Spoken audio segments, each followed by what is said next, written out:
Good evening, everyone, and a very warm welcome to the Clinic 2.0 Grand Finale, live clinical face-off. Tonight is not about marks or ranks. It's about thinking like a clinician. I'm so thrilled to be here at Clinic 2.0 today at the grand finale season 2. And today for the night, we have on the board Dr. Neha Singh from Bharat Medical College and Hospital of batch 2023, MBBS student who has clearly shown us how toppers really think like. She's a sign of clinical brilliance and who has managed to be amongst the top 5 finalists. It is indeed a proud moment for all of us to welcome Dr. Neha Singh. Let us welcome her with a big round of applause. Hi, Dr. Neha. Hello, ma'am. How are you feeling? And how is the Josh? I'm very nervous right now. Arey, don't be nervous, Neha. It's all going to be fine. You're from batch 2023. I hope you're in the third year already. So apart from studying, obviously, that's the dharma and karma of every medico. What else do you like to do in your free time? Like everybody has a hobby. Actually, I like to play sports, mainly badminton and all, Oh, and great. reading about it. Oh, that's nice. When you found out that you're among the finalists, so who was the first person you went to? Like, who was the first person? Actually, my friend sent me that I got in a finalist top five. She sent me Okay. the photo and she started congratulating me. And I was really shocked. I was not hoping that I'll come in top five. I was So, not prepared so well, that's why. oh, so you did not expect. Yes, I did not accept it. Truly, I did not accept That's how the great things come out of the blue. And it. Thank you, that's so ma'am. humble of you. So great, Dr. Neha. So, with that sweet smile on your face, let me give you a brief introduction. So, team, can we move ahead with the introduction of our rounds? We'll have 3 rounds. Round one is the basic one, it's a little easy one. Round two is the clinical lens. We'll have image based question mostly. And round three is a diagnostic edge. It will be the on the harder side. Okay. So we'll have 3 rounds, 5 questions in every round. And for every question that you get wrong, we'll deduct certain amount of money from your account. For the first round, since it's an easy one, so we'll deduct more amount from your account. And for the further rounds, since they're going to be on the harder side, so the deduction amount gets less. Okay. Clear, Dr. Neha? Yes, ma'am. So we have a quiz, just like the real OG KBC quiz that we all are aware of. And since Dr. Neha is on the hot seat, so we'll have 3 lifelines for you. Our team is providing you with the 3 gifts. The first lifeline is audience poll. So we have live audience here, and they have already joined us. And audience, please stick to your screens because our Dr. Neha, with such a brilliant knowledge and such a beautiful smile, she might be the topper, but she needs your help tonight. So you stick to your screen, and we'll have this poll for you. Where you'll have 1 minute to help Dr. Neha. So if she gets confused in any question, she'll use this lifeline, and you can poll for the question, and then Dr. Neha, it's you who decides that you want to go with the greater gods or your instincts. And the second one is Ask a Friend helpline, where a friend of yours who will be already sitting there will step up and help you. They will raise their hands. You will have to choose and decide whether what they answer and what they have to offer you, it's right or wrong. And the last one, that's personally my favorite, is 50-50, where we eliminate 2 wrong choices magically for you. And you have to choose from the 2 options. So, Dr. Neha, probability of you going wrong for this third lifeline reduces by 50%. So, don't worry, we have everything under surveillance. And of course, our troopers will make sure that there is no deception or unfair act so that everything goes in a fair game. Right, Neha? So, Neha, shall we move ahead with our first round? The rules are easy, as I've already discussed with you. It consists of 5 easy level questions. You begin with 15,000 points, which is the actual money in your bank account. And for each wrong answer in this round, you lose 1,500. You have to be cautious, think out, stay calm, and sometimes the answer is lying inside the question only. Read the question carefully, especially if we are asking true or false, and then go ahead. Okay. Team, let's start with our first question for the night here of Grand Finale Season 2, Clinic 2.0. Let's get ahead.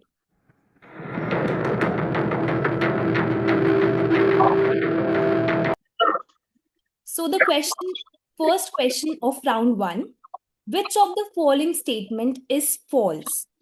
Atrophy is a type of reversible cell injury. Plasma membrane bleeding occurs in reversible cell injury. On the removal of the stimulus, necrosis can be reversed, or chronic sublethal stimulus can cause cellular aging. Option C. On removal of stimulus, necrosis can be reversed. Are you sure you don't want to think other options are in the line for you? Yes, ma'am, I'm sure. Again, so team, Dr. Neha wants to lock option C. On removal of stimulus, necrosis can be reversed.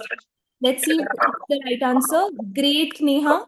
That was very smart, very swift, and the right one. Brilliant, Neha. So, on the removal of the stimulus, necrosis can be reversed. This question was basically ruling out the other options. Even if you didn't know the other two options, you had right on your screen that atrophy is a reversible process and necrosis cannot be reversed. It's an irreversible process that we are studying from pathology itself. So, brilliantly done. Now you're feeling calm. Thank you, ma'am. Yes, right. So you have a whooping amount of 15,000 still left in your bank account. Keep it safe. Don't give any wrong answers. Try not to give it. And let's move ahead with the second question for tonight.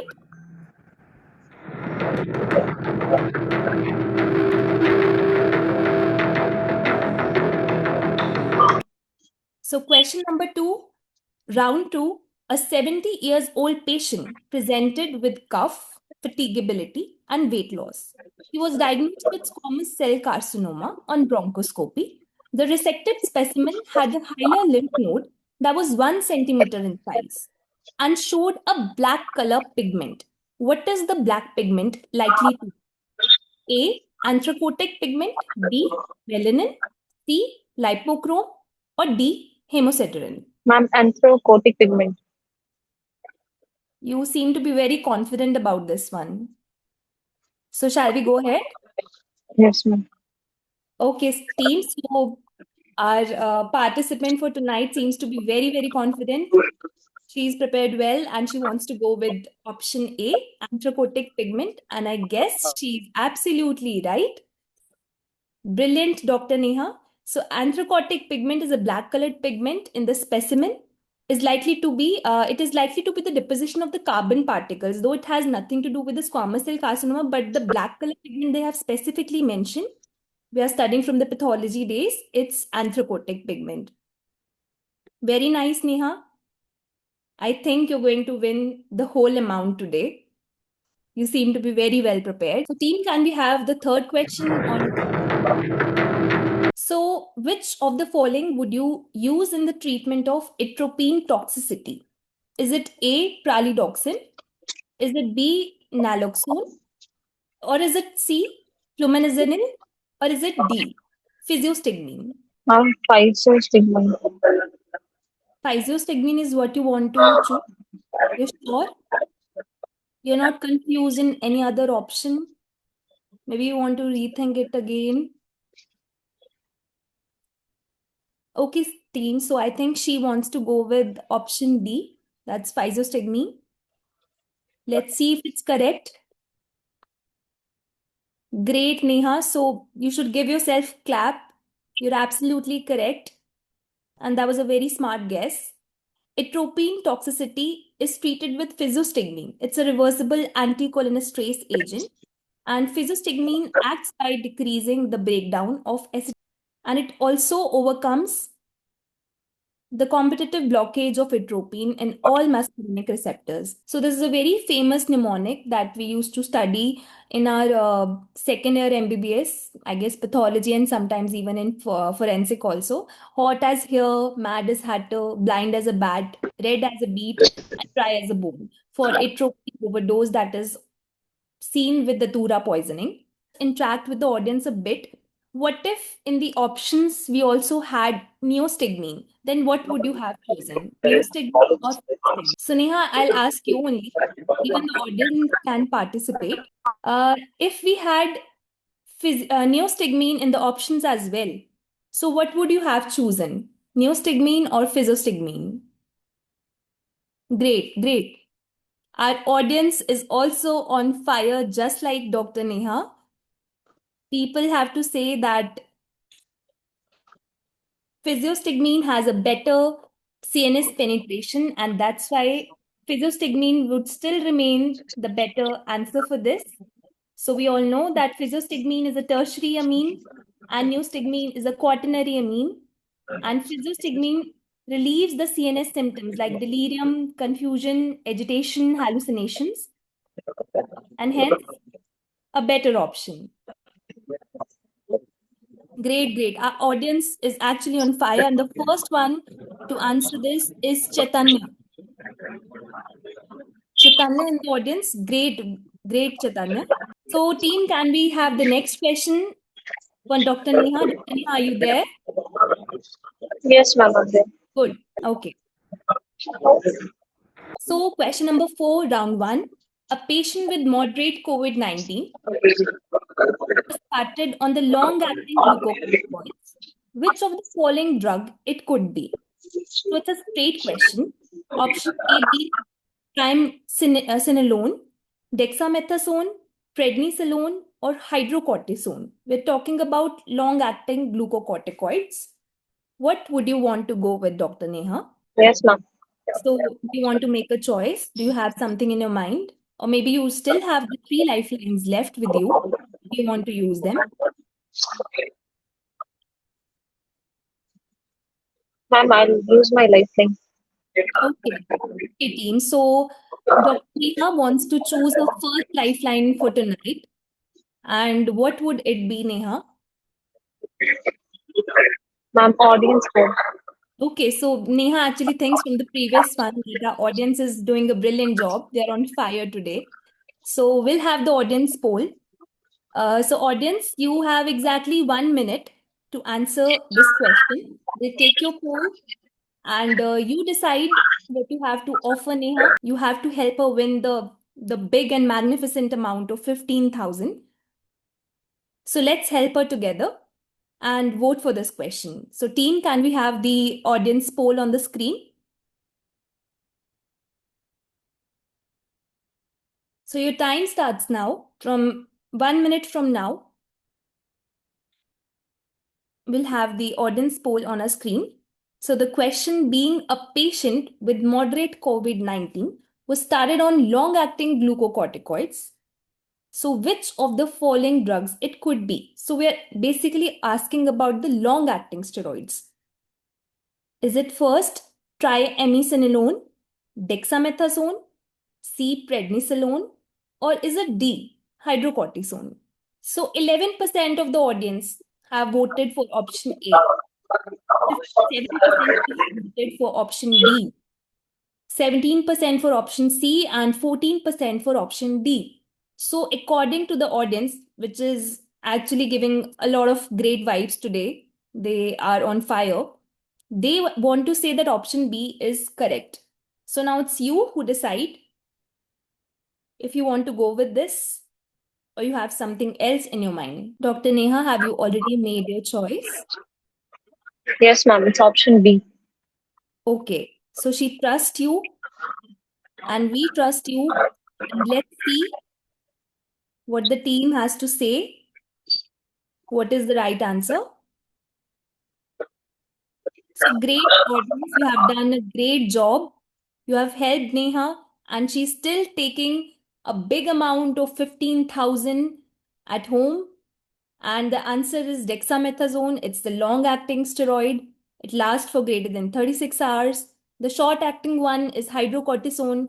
As you must have seen in your clinical postings, any allergic reaction, we give hydrocort, and within few hours, the reaction settles. The intermediate-acting prednisolone, methylpred, and for the long-acting, we have dexamethasone and betamethasone. So our audience is just as brilliant as Dr. Neha today. Dr. Neha, how are you feeling? Do you want to maybe thank everyone who's here supporting you? Thank you, everyone, for the right choice that you gave me. Right, right. So let's have our next question on the screen.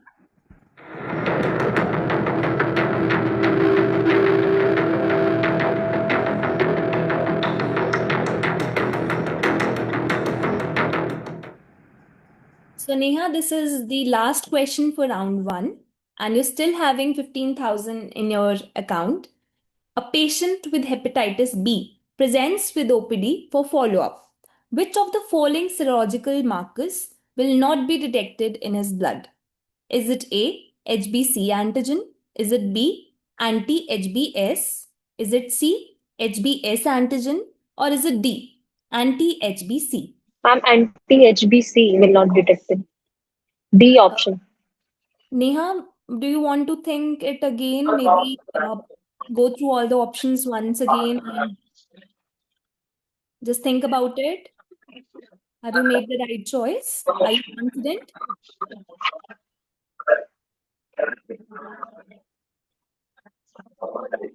Ma'am, D option, anti-HBC. Okay. So team, Neha still wants to go with option B, that's anti-HBC.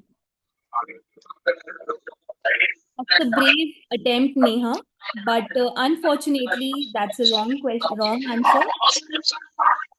So basically, HBC antigen is the one that we do not see in the blood.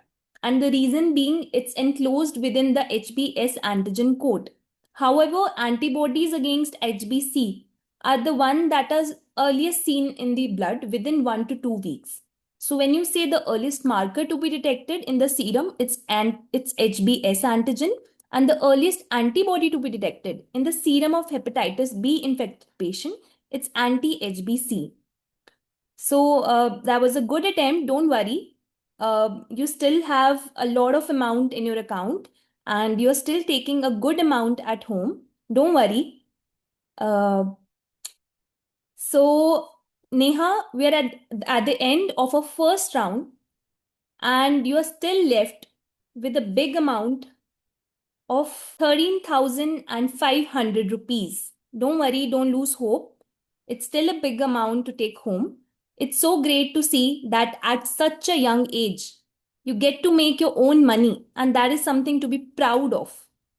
And with your knowledge and brilliance, but still, you're here, you're attempting this. That's so brave of you, and we are all proud of you. It's so beautiful to see our generation growing up so fast. I remember when I earned my first amount of money myself, it was during the internship days. And at such a young age, you're making your family, your friends proud. In the audience, can we have some big round of applause for Dr. Neha? That would be great. Very nice. The audience seems to be on fire. They have actually seen the next slide, a question that was for them. So, so there's an audience question so that you don't sleep. We have 1 minute and you have to answer this question. And I'll be announcing first three names who get this question right. So the question is rice water stools is seen in which condition? I hope you get it right because it's an easy one. You have 1 minute there. Great, great. Such a massive response from our audience. Huge. They have actually started giving the answers even before the question popped up. Maybe it popped up for a while actually. So yes, everybody is here. They a lot of people actually almost everyone has got the right answer to this, and this is not something to be missed. And the first three people who have answered this right, let me get to it. It's Suraya, Chaitanya seems to be on fire. He's answering everything right. And Dr. Anoop. Dr. Anoop is the one. These three people have got this answer right, and I'm very sorry. I was thinking that our audience is sleeping, is dizzy because it's already 9:35, maybe for the early risers. But they seem to be very much energetic, and that's a very, very good thing. So, Dr. Neha, are you feeling the same? So there's someone from audience Lokesh, picture to abhi baki hai. That's true. Picture to abhi baki hai. Neha is still taking 13,500 at home. She is all pumped up because you guys are helping her. You are so much cheerful and supportive to her. Isn't it, Neha? Yes, ma'am. Okay. So shall we have the second round on a screen? Are you ready, Dr. Neha? Yes, ma'am. So, Neha, round two is going to be a little difficult for you. It's a moderate level image-based question. You begin with the points that you carry forward. So the points that you have left now are 13,500 from the last round. A strong answer in this round loses 1,000 points. A little less because the round is difficult now. Okay. So let's go ahead. Are you ready, Neha? You're doing great. You're doing great. And let's move ahead with the next question and just be calm. Read the question twice and then answer. Okay. So, Neha, first question for the round two. It's a microbiologist is examining the slide shown in the following image under the microscope. Which of the following is false regarding this? So you have to see both of them, slide A, slide B. B is used to determine the species. B is more sensitive than A. A is air dried and stained with Ramnowski stain. Or for B, to be considered negative, at least 200 oil emulsions field should be examined. Neha, do you have something in mind with the options that we have, or should I repeat it again? Ma'am, option B. B is more sensitive than A. Uh, so you're sure about it, or maybe you want to read the question once again? Maybe see the slides again. What is slide A? What is slide B? What are they talking about? Ma'am, option D. D is to be considered negative. At least 200 oil immersion fields should be examined. Okay, so you have thought to change your answer from B to D. Right. So, team, Dr. Neha wants to go with option D. Can we log this and see what's the right answer? You have a great confidence, Dr. Neha, but this time you got it wrong. It's a good try. You tried to rule out all the answers. But can I know from you that why did you have option B in mind and then you thought of D, maybe not A? Ma'am, I got a little bit confused in between. What? I'll try to improve more. I got a little bit confused in between. Yes, it was indeed a difficult one, but this sometimes the questions are to be solved in an easy manner. Sometimes you don't have to look at all the options. Option Yes. C and D were quite cumbersome one, something that we might not have read in our MBBS day. Even if I was the participant, I would not have got the answer right. But the option A, that was B, is used for determining the species. It's a straight answer from our MBBS days. We used to be taught that thin smear, A was a thin smear and B was a thick smear. Thin smear is something that is used to determine the malaria species. So basically, this was a slide to diagnose malaria. And thin smear is used for determining the species, not the thick smear. So maybe you could have ruled out other options just by just not looking at them and being confident about the option A, that it's a simple and straight answer, right? So it was indeed a difficult one. Don't lose your hopes. We have a lot of questions coming our way, and audience is very excited, and we do have some questions for you as well. So don't worry, something is coming for you also. Can we move ahead with the second question, round two? Okay, so Neha, the second question is oral examination of a young patient shows the following finding. Which bacteria belonging to the viridans group is most commonly implicated in this condition?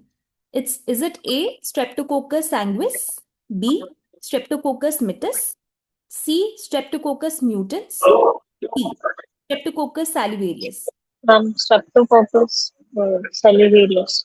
Do you want to take some more time or should we go ahead with this answer? Option A, can we choose Streptococcus salivarius? Okay, so she is sure that option A is the right answer. Neha, have you read this question before? Or this is new? It is new for me. Okay, we used to have a big classification on this question.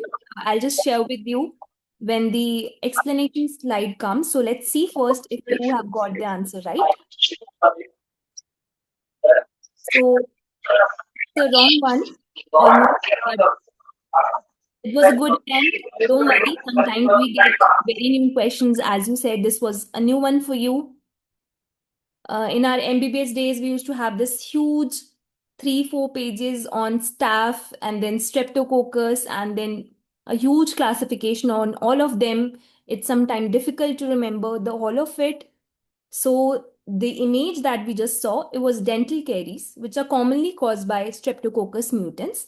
It belongs to the viridans group. And basically what happens is the mutants group breaks down the dietary sucrose produced by producing the acid, and it creates a tough adhesive dextran film on your teeth.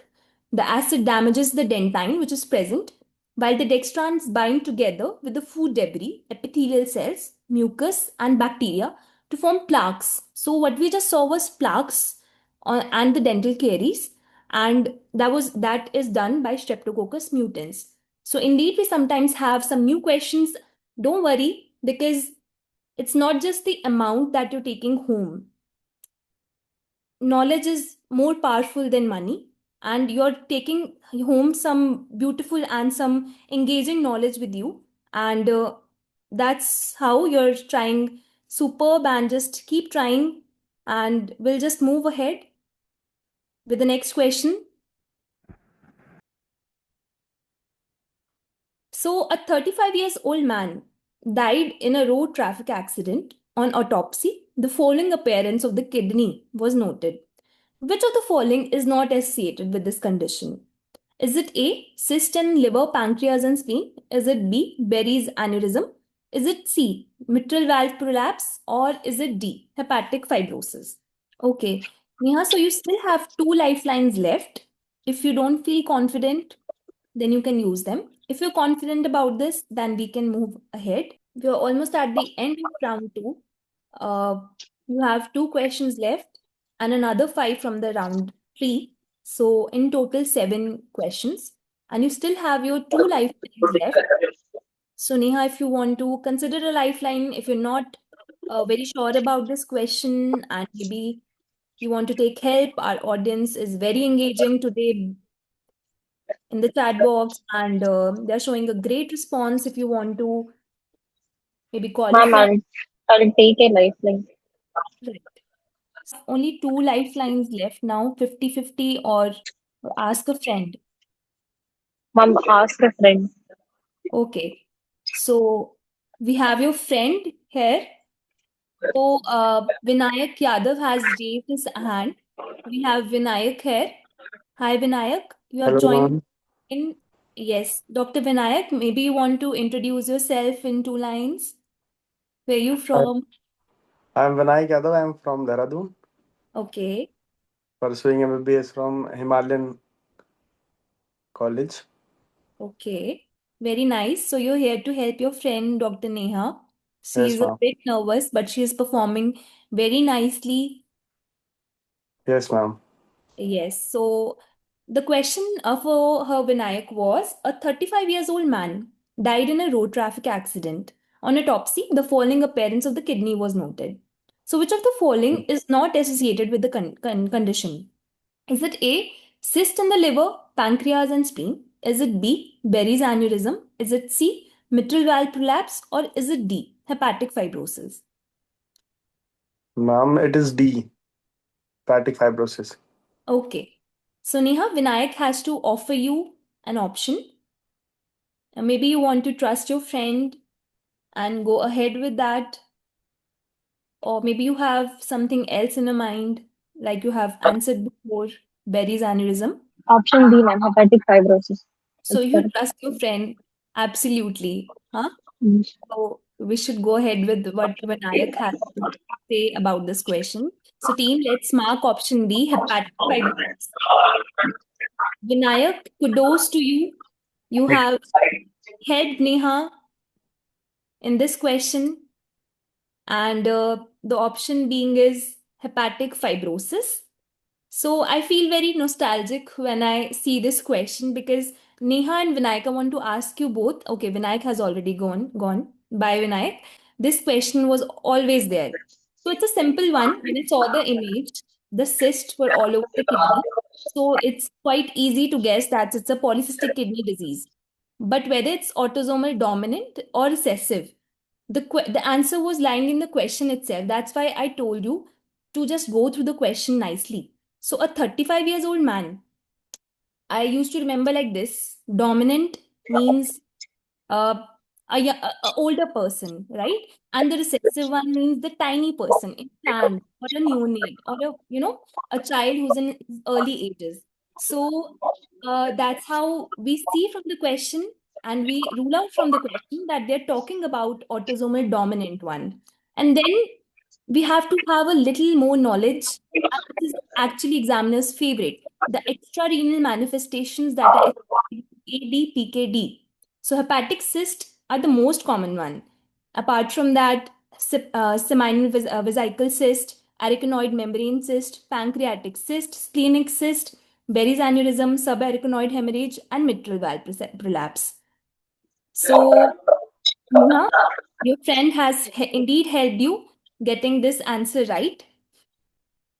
And you're still left with, let me announce to the audience that you are still left with 11,500. You have a lot in your account, and you can still have a pizza, maybe shop with this amount. How are you feeling, Neha? Conscious. It's okay, just calm down. 11,500 is not a small amount. So we're still having a few questions ahead. And audience, please stick here because we have a question for you coming all the way. So let's move ahead with our next question. Team, please, can we have the next question? Okay, so fourth question, round two. A 17-year-old man presents with a progressive swelling of the upper end of the humerus. He also complains of arm pain, weight loss for 3 months. X-ray findings are shown. Which of the following is associated with a higher risk of developing this condition? Look at the X-ray carefully and then see what are the high risk. Translocation X 18. Is it B, germline mutation of P53? Is it C, translocation 1216? Or is it D, 1P rearrangements? Ma'am, option B, germline mutation of P53. Option B. B. Okay. So please lock option B. Okay. Very Neha, you have. And the answer to this question is germline mutation of P53. The given history, and it was a classical sun appearance on the X-ray, which is suggestive of osteosarcoma, and it is associated with mutation of P53, that is Li-Fraumeni syndrome, and associated with the greater risk of sarcomas, particularly osteosarcoma. So, team, can we have the next question? A 48-year-old woman presented with yellowish discoloration of the nails. The discoloration spread proximally as a streak in the nail and later. The entire nail separated from the nail bed. What is the mechanism of the action of the drug of choice for her? Is it A, inhibition of ergosterol synthesis, B, inhibition of microtubule formation, C, binding to the ergosterol and altering membrane functions, or is it D, formation of the pore in the cell membrane? Can you see the image and diagnose what the condition is, drug we use, condition, and what is the mechanism of action of the drug that's used? You still have a lifeline left with you. If you not sure, and you have another 4 questions lined up for the round 3. Ma'am, I'll choose my lifeline.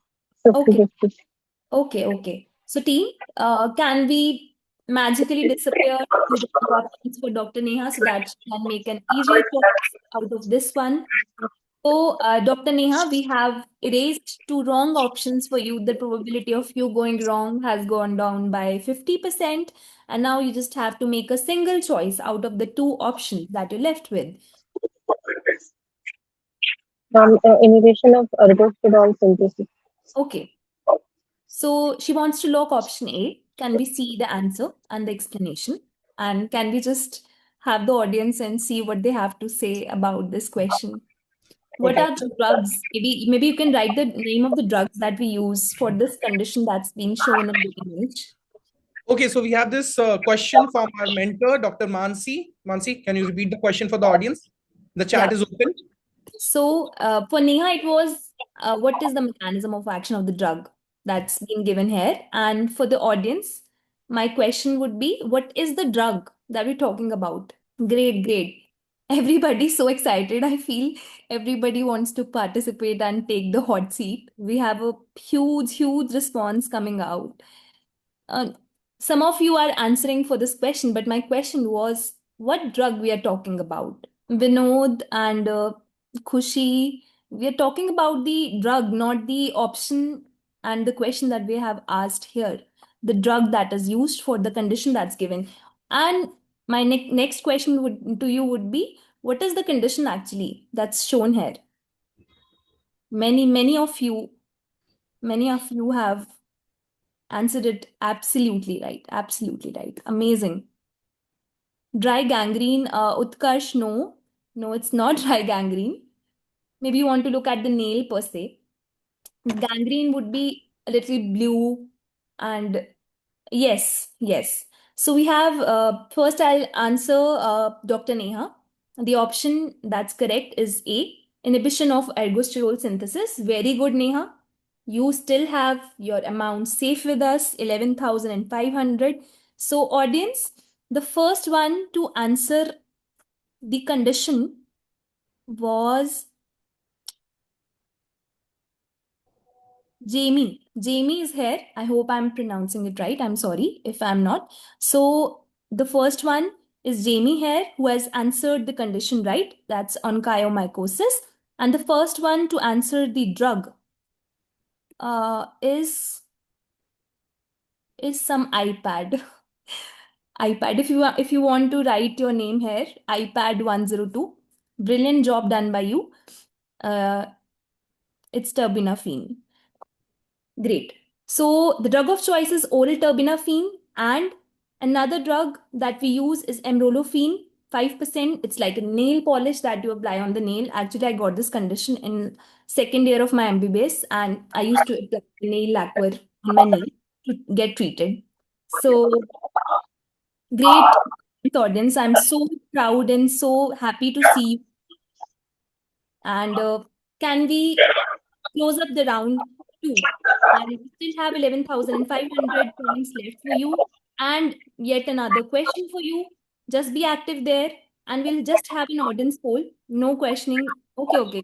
So Jamie is very okay. Fine. So let's just forget the audience poll. We'll just have it in the chat. And Jamie is on fire.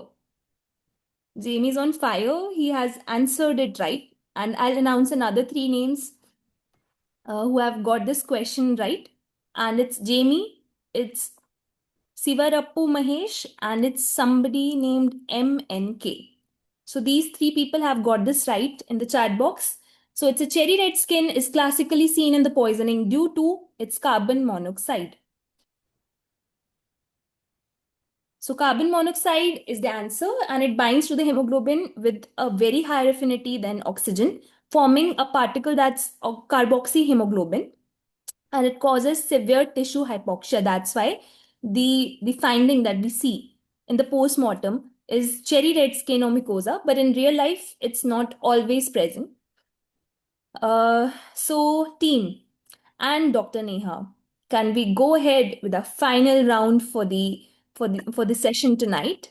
It's the diagnostic edge. It's going to be very hard, comparatively harder than the other. And Neha, you're performing this very nicely. Just stick to pray a little bit, maybe take a sip of water as you begin and carry over from this last round with 11,500 rupees with you. Each wrong answer in this round loses 750 only, so don't worry. Okay. So first question is which one of the following statement about dronedarone is incorrect? It undergoes hepatic metabolism. B, stronger anti-adrenergic effect than amiodarone. C, it interferes with the thyroid function. Or is it D, less effective antiarrhythmic compared to amiodarone? You have no lifelines left now, so you have to make a good guess, maybe a wild one. Maybe rule out the options. Sometimes that works. We are talking about incorrect statement about dronedarone here. No, ma'am, D. D for dog. Okay. Okay, team. So she thinks D would be the right answer. Less effective antiarrhythmic compared to amiodarone. Can we please log this and just see if she is right? Unfortunately, Neha, that was a super good try. It was a little difficult one, I'd say. But the answer is it interferes with the thyroid function. So dronedarone does not interferes with the thyroid function. So I used to remember in my pharma days, the dronedarone does not have iodine, and the amiodarone does have iodine. So the one that doesn't have iodine wouldn't stimulate the thyroid functions much, and it will not cause thyroid dysfunction. The other options were quite tricky, maybe a difficult one for you. But if you had known, then you might have got this right. But since it's the super difficult round with very hard questions, and considering you at your age, being a third year MBBS student, it's brilliant what you're doing till now. And a huge round of applause for Dr. Neha. So, Neha, shall we move ahead with the second question? Don't lose your heart. You still have 10,750 rupees in your account. Let's have the second question. So, the second question for round 2, which of the following is not true regarding clonazepine? It decreases the risk of suicide in schizophrenia patients. The drug concentration is kept below 350 to avoid agranulocytosis. It should not be used with carbamazepine.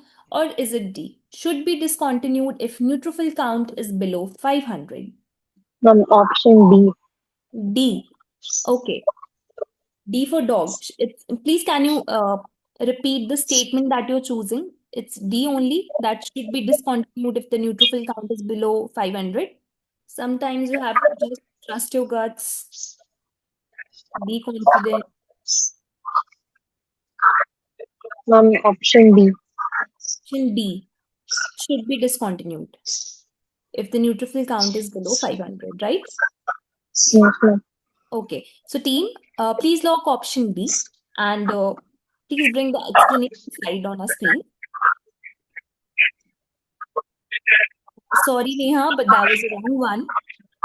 It was a difficult one, but agranulocytosis is an immune-mediated adverse effect, and unlike seizures, it is not dependent on dose. So what I'm trying to say is, even if the concentration falls a little bit, you have to stop using it. And it's not the concentration that decides when you have to stop using the drug. Option A was quite simple. We use it for suicidal ideation. Option C was that if we administer both the drugs, it reduces the half-life of clozapine. And option D said that administration of clozapine requires regular blood monitoring, and clozapine should be discontinued if the neutrophil count, which you chose, was a right statement. So let's move ahead with the next question. Okay, so question 3, and you still have 10,000 rupees in your bank account. A patient with cutaneous candidiasis were administered transfer factor as a treatment. What type of immunity does this results in? Active immunity, passive immunity, combined immunity or is it adoptive immunity? Ma'am, combined immunity. Combined immunity. Okay. So team, she has chosen the C option, that's combined immunity. Can we go ahead? Okay. So that was also a wrong one. It's an adoptive immunity. So adoptive immunity is actually when we don't give the antibody. We give the immunological components like lymphocytes, transfer factors. So the question talked about the transfer factors. And the amount that you're left with is 9250. And I know that we're already getting late, but our audience was so interactive and they were on fire. I really want to connect with them once again, team, please, if you can do that. And I would like to ask them one question from the question that was framed. What if the question that was asked was what kind of immunity you get when you vaccinate yourself? Chaitanya is actually on the go. Okay. Okay. So almost everyone has to answer that right, except few, those who say passive immunity. Passive immunity, guys, is when we give the immunoglobulin, the ones that are already performed antibodies. So in vaccination, what happens is we inject the antigen and we let the body to form the antibodies against those. So everyone, Chaitanya, you're wrong. You were on the go. That's why maybe you got wrong here. You have answered the questions right. So the three people who have got this right, the first ones are AS, PC, and Sai Divya J. Great. Good response. That's a very, very good response. And let's move ahead with the second last question of our tonight session. Team. Okay. So a middle-aged man who is known case of diabetes and chronic bronchiolitis present to the OPD with a low-grade fever and productive cough for 5 days. Which of the following is not a virulence factor of the likely causative organism? Is it A, capsular polysaccharide? Is it B, lipo-oligosaccharide? Is it C, pili? Or is it D, outer membrane proteins? Neha, you still have 9,250 rupees with you. And just stay enthusiastic and lively, just like our audience is. They are electrifying today. They're showing an immense response. It's good, so good to see them. Very interactive indeed. Pili. Pili. Okay. That's what you want to go ahead with. So Yes, team, ma'am. please log option C. That's pili. Okay, so Neha, that's a wrong one. And the answer to this question is capsular polysaccharide. Remember that the most common organism implicated in COPD is H. influenza, but then there are two types of H. influenza. One is non-typable one. The other one is HIB that we usually read about. So HIB is the one that does have the capsular polysaccharide with it. But we're talking about the most common organism that is implicated in COPD. So that's a non-typable one and it does not have a cap. I just want to quickly ask Dr. Neha. Neha, how are you feeling? You're on the winning track now and you have performed brilliantly, brilliantly. This last round was a little difficult one. So how do you feel? Ma'am, little bit disappointed. Don't be disappointed, Bache. You have performed very nicely. Considering at your age, these questions are actually a bit hard. And that's how the quiz was designed. You have performed very nicely. And you still have the last question. And this is your final chance to go home with 8,500 or maybe a bit more. So, shall we go ahead? The last question? Yes, ma'am. Okay, okay. So, team, please bring on the last question. So, a couple with a family history of thalassemia comes for the genetic counseling. Their HPLC reports are given below. What is the risk of their offspring having thalassemia major? The husband is having HbA2 levels as 2.5% and the wife with 4.9%. So option A is 0, B 25, C 75 or D is it 100? Ma'am, option C, 75%. Okay. Okay. So before we go ahead, I want to ask you, Neha, why did you choose this option? Was it a guess, or do you know about HbA2 levels, what they have to say when we're talking about thalassemia? Once, I think it will be option B, 25%. It's option B. Okay, and why? Why have you chosen this option? This is the last question. I'm just trying to know how you think, how toppers think when they are under pressure. So just trying to know from you.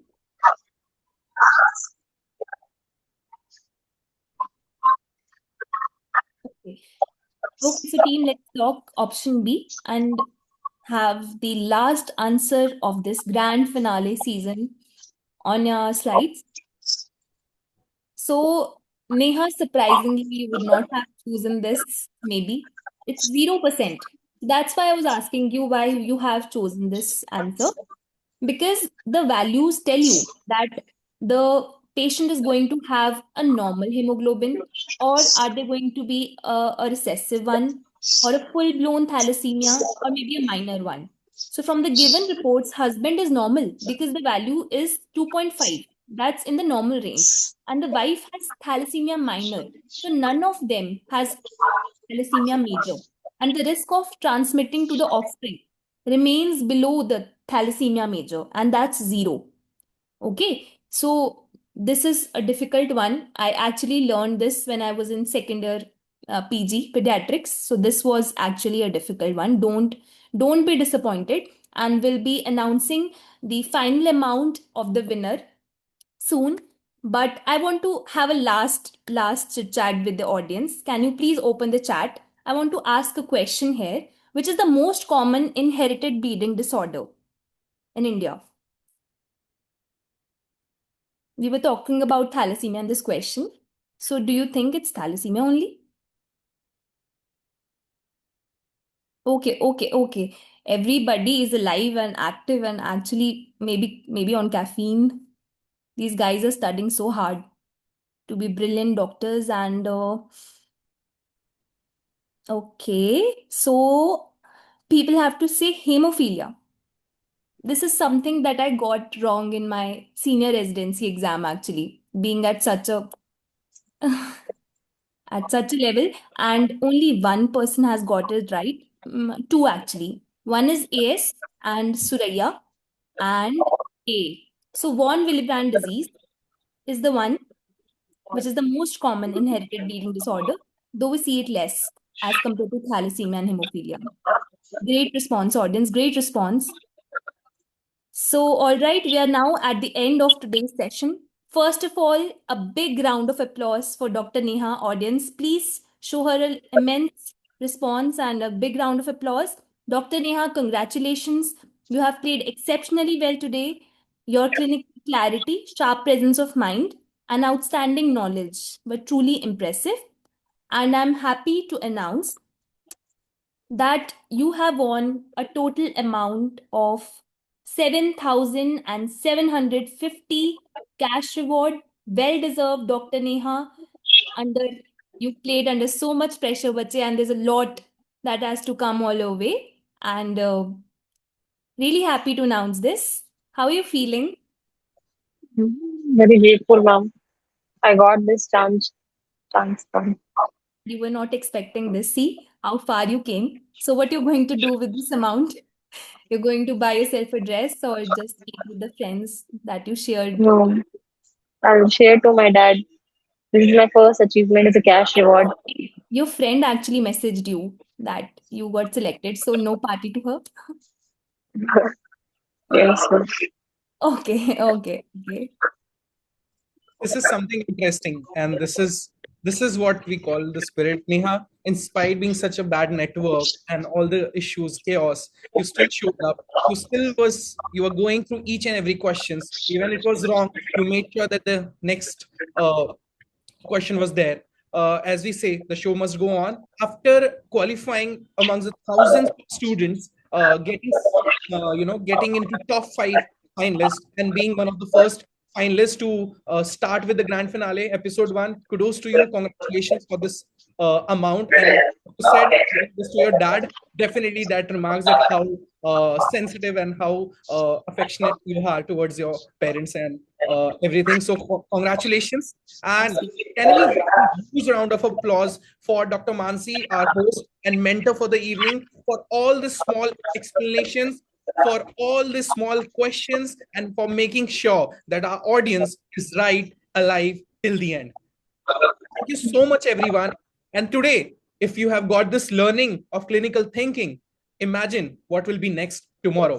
Because tomorrow will we have another mentor, another finalist, but the show must go on.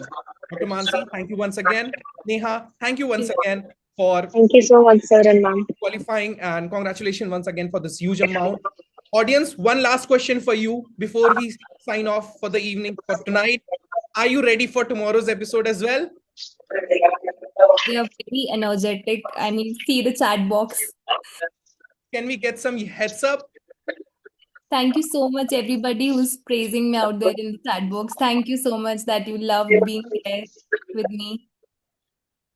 And they actually want more audience questions, I think. Definitely, we'll have some more audience questions for you guys, definitely. And because answering under pressure, this is what clinical thinking is all about. Clinical finale, signing off with episode 1. Tomorrow, episode 2, definitely going to be some amazing and exciting. Stay tuned, everyone. Thank you so much for joining.